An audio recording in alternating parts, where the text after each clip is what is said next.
ايه مو مهم السعر. يلا حبيبي. يلا يا حبيبي ايش بيه راجع. يلا ساعة ونص تعال. جبور حبيبي ولد خابرتك. ايه طالع. قلت له الدراجة قايمة. ايه حلو؟ قلت لي 60,000. لا استاذ حرام. حبيبي يا حرام اغسل الماكينة ورجعها قبضها. اوكل عيل في جهالي حرام استاذ. محاول يا تروح قداتي لليل. يلا هاي استاذ. يلا اغسل الماكينة واغسلها وصعدها. هاي استاذ. بعد ولد ساعة. اخوك الدراجه كملت؟ حبيبي دراجة كملت جبدناها وكملنا على الاخير. افحص وشوف. يعني ابحثها؟ افحص وشوف.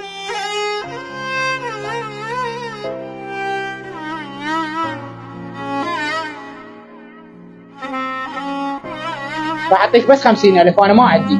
لا اخوي والله تعبنا بالدراجة اخوي والله ما عندي بس 50,000. اخوي انا اول مره اجي يمك وان شاء الله بعد كله يمك. يلا عليك. مشكور ورحم الله والديك. حبيبي هلا. هذا والله خوش مصلى بعد كله صالح يمك.